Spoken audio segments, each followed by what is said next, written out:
परीक्षेमध्ये भाषा विषयासाठी हा असा परिच्छेद असतो बघा, सुसंगत वाक्याचा परिच्छेद. सुसंगत म्हणजे काय की दिलेले प्रश्न जे आहेत ते एकावर एक अवलंबून असतात. मग कसे असतात ते प्रत्यक्ष बघू. पहिला प्रश्न वाचा मोठ्याने. दसऱ्याच्या दिवशी टिंबटिंब पूजा करा. आता आपल्याला पर्याय दिलेले बैलाची, शस्त्राची, वृक्षाची, समुद्राची. याचं उत्तर नाही कळालं तर आपण काय करायचं, दुसऱ्या प्रश्नाकडे जायचं. वाचा बरं. दसऱ्याच्या दिवशी सोने म्हणून टिंबटिंब देतात घेतात. 4 पर्याय दिले. बेलाची पाने, कडुलिंबाची पाने, तुळशीची पाने, आपट्याची पाने. आपट्याची पाने. दसऱ्याच्या दिवशी आपट्याची पाने देतात म्हणजे इथं उत्तर कळालं. मग दसऱ्याच्या दिवशी कशाची पूजा केली जाते? शस्त्रांची. कशाची?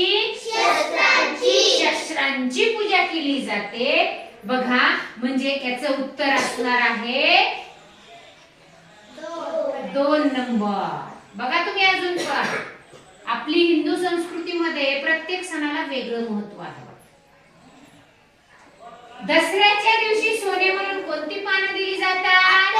आपट्याची पानं. माहिती तुम्हाला? मग इथं पण परीक्षेमध्ये जेव्हा 4 गोल असतील की नाही तेव्हा आपल्या चौथ्या पर्यायाला गोल आपण तिथं व्यवस्थित करणार आहोत. मग तिसरा प्रश्न बघा.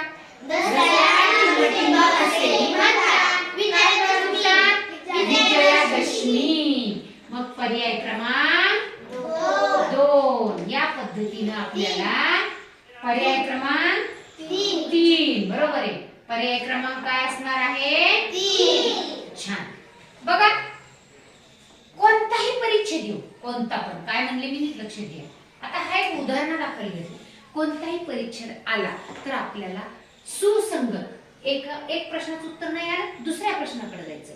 दुसरा प्रश्न झाल्यानंतर नाही लक्षात आलं दुसऱ्या प्रश्नात पण तर तिसऱ्या प्रश्नाकडे जायचं. आणि ते एकावर एक डिपेंड असतात आणि म्हणून काय होतं आपल्याला बरोबर एकमेकांचे संगती लागते तिन्ही प्रश्नाची आणि आपण आपल्या उत्तरापर्यंत जातो. बघा बरं. दसऱ्याच्या दिवशी शस्त्राची पूजा करतात. दसऱ्याच्या दिवशी सोने म्हणून आपट्याची पाने वापरतात आणि दसऱ्याला काय म्हणतात? विजयादशमी. लक्षात आले? कोणताही, हा फक्त उदाहरण दाखल घेतलाय पण कोणताही परीक्षेत आला आणि आपल्याला पहिला प्रश्न लक्षात नाही आला तर काय करायचं? खाली जायचं. मी तुम्हाला सांगितले आधी काय करायचं. परीक्षेमध्ये हायलाइट करून घ्यायचं सुसंगत